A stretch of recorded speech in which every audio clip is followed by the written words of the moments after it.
What is AuDHD magic? And what happens when we articulate it, when we put words to our reality? This is AuDHD Magic, a celebration of autistic and ADHD magic, mysticism, and sensitivity. I'm your host, Stephanie Elizabeth, a fairy witch, intuitive artist and guide obsessed with all things weird and witchy. Keep listening for an unfiltered, unapologetically queer and fae journey into unseen dimensions and intersections of autistic and ADHD reality. By the way, I have a potty mouth, so this podcast is definitely not appropriate for children.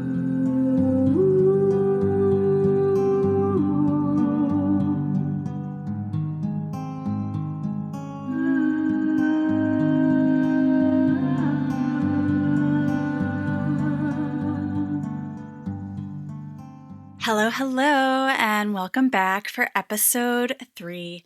And I'm wishing a happy spooky season to everyone.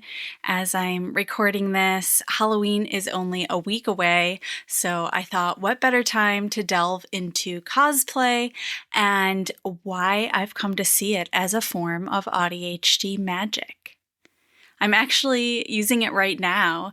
I went and grabbed my neon flowered headband that will appear later in this episode, along with a couple enchanted pieces of jewelry to wear as I'm writing and recording today.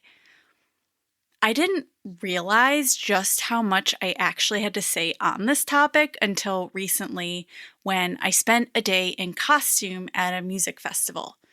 And if you heard episode 1, I told the story about a magical moment I had that day that really helped me get this podcast launched amidst a lot of self-doubt that was coming up.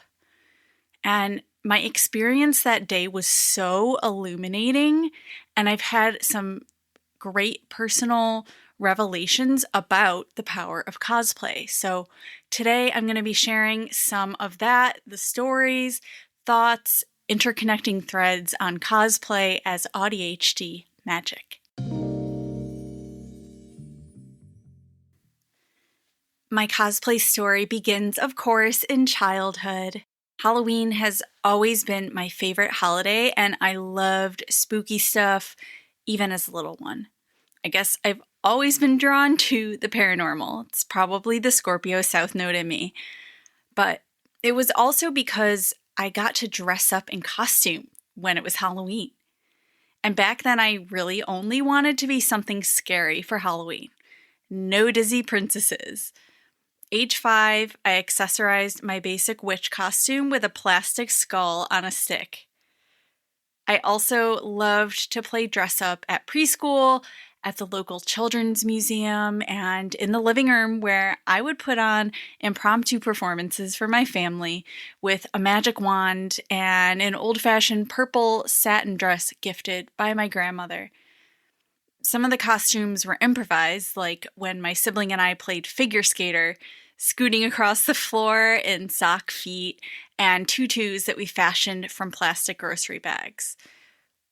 Back then, I wasn't afraid to be seen playing and having fun.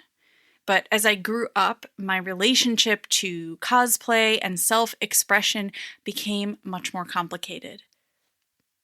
In middle school, I began to be self-conscious, and by high school, I started trying to keep a lower profile, because attracting attention could mean attracting the wrong kind of attention and making myself a target for bullying. Still, I had a colorful personal style through my college years, but by my mid-20s, I was fully normcored as I dressed for corporate office culture. And by then I had understood that as an adult, you're too old to wear fun outfits and play dress up. It's not cute, it's a weird hobby, it's a guilty pleasure, it's a foolish embarrassment. People call you childish, cringe, silly, crazy, maybe even dangerous if you dare to flout gender norms in your self-expression. Of course, this is the type of criticism that's often lodged at neurodivergent and queer folks in our joyful hobbies, which, side note, a ton of neurodivergent folks are queer. And in case you haven't noticed, neurodivergent and queer folks are at the forefront of cosplay and fashion typically. We are the campy theater kids and drag enthusiasts, the LARPers and Comic-Con fantasy nerds, the weird artists and manic pixie dream girls dressed in arty thrifted boho, or bright, colorful attire that gets us accused, yet again, of shopping in the kids section. Why is it bad to still like fun, colorful outfits just because you're grown up? I don't get it. Most adults will say they do not feel grown up inside. Yet, in US culture at least, Halloween is one of the few times that it's socially acceptable for adults to cosplay. I mean, God forbid adults be allowed to play unless we're getting paid to entertain someone. Sure, you can play if it's your job. It's just one piece of the fucked up legacy of my colonizer ancestors, the Puritans. Yes, I am related to some of the most terrible people who ever lived. These are the same people who demonized communal celebrations and public festivities wherever they went as part of their imperial genocide campaigns and in order to maintain social control and assimilation into white supremacy. Because, of course, it goes back to that. So these norms and ideas about cosplay and what age is appropriate, they're cultural, and like most, they're not neutral, objective, or inherently true. I have to ask, if there was no power in cosplay, in cultivating joyful self-expression, why would it need to be suppressed? For me, there was also more family baggage centered on the complicated legacy of my grandmother, the one who gave me the purple gown. She was an eccentric individual, to put it mildly. In other words, she was neurodivergent.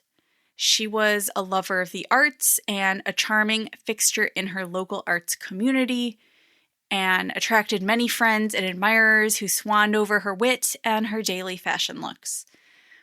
To say she dressed with flair would be an understatement. Over decades, she had hoarded a huge wardrobe from which to fashion her outfits. They weren't quite costumes in the sense of being a particular character, but they were definitely costume adjacent in that they were a strongly coordinated look, which often had a holiday theme. When I was small, I didn't really think anything of it. I remembered the process of getting dressed with her seemed very important and involved. But as I grew older, I understood that her outfits, although charming in the art world, were considered weird and embarrassing to most people, including her family members.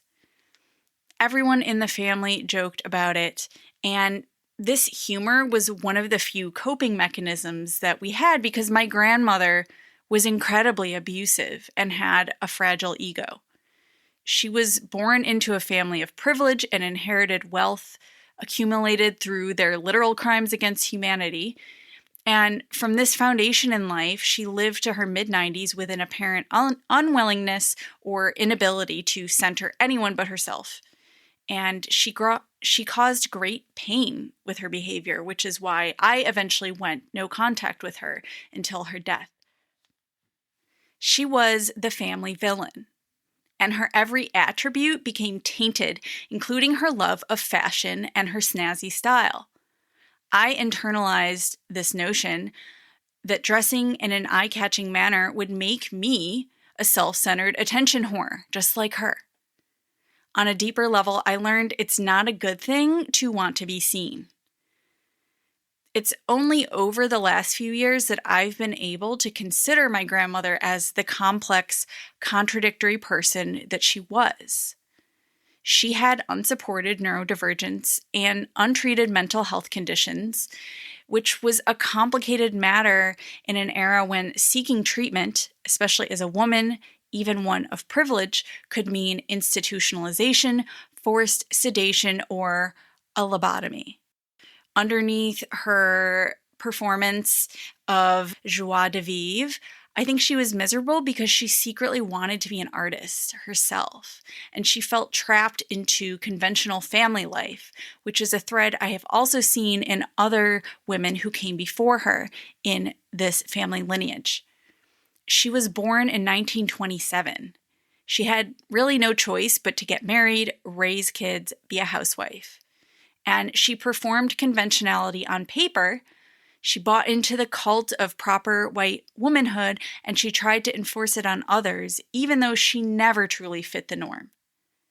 So she hung around art and artists, using her personal style as her form of artistic expression.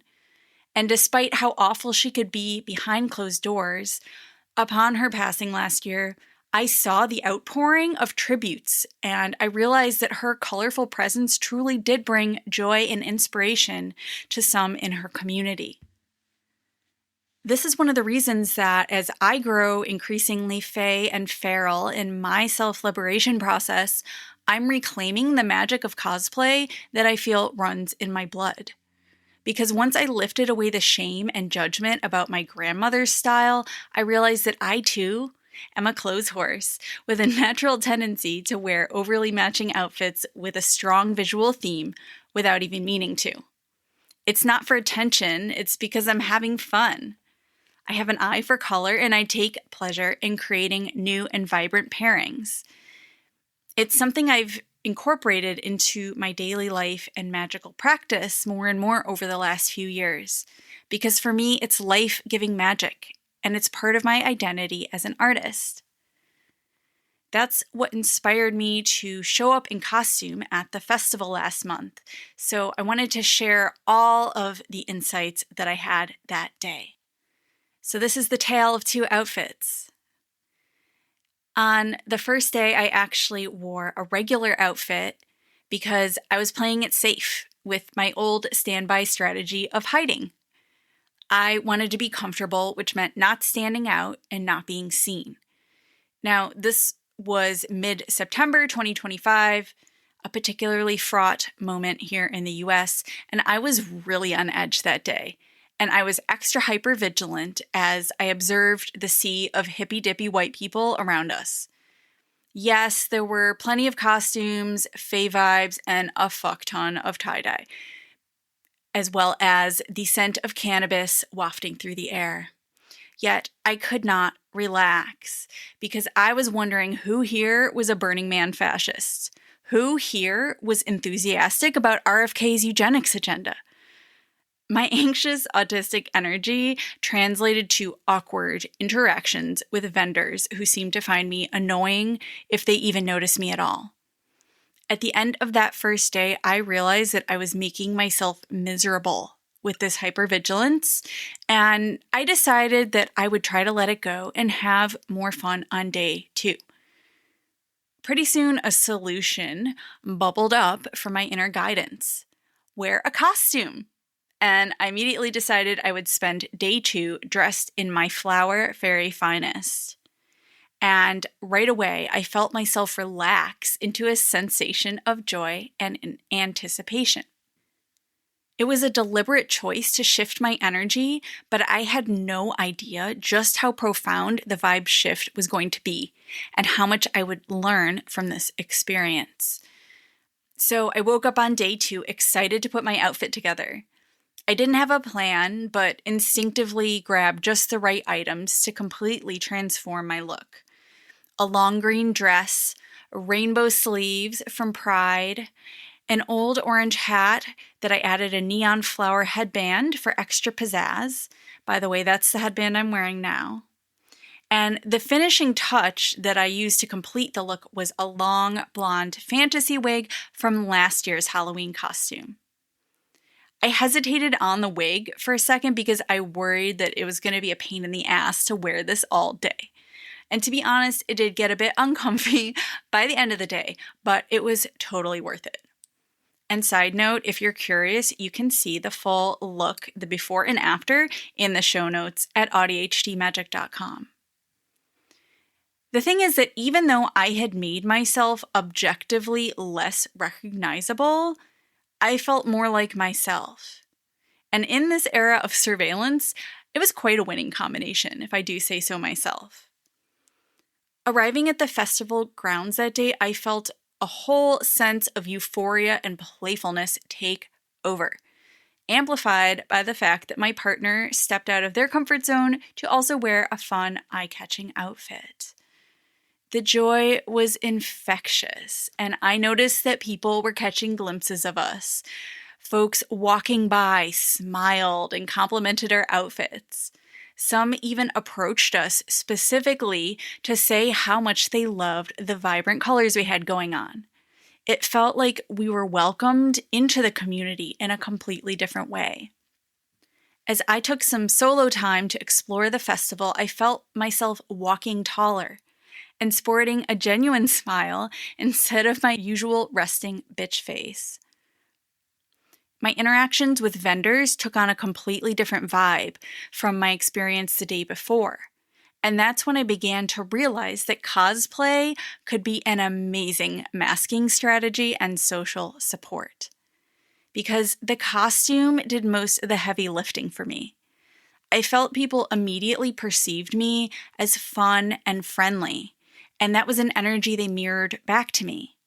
The usual awkwardness, indifference, or let's be honest, low-key hostility was not coming my way. I didn't have to initiate the interaction or navigate small talk because the costume was like an icebreaker, providing a ready-made inspiration for friendly conversation.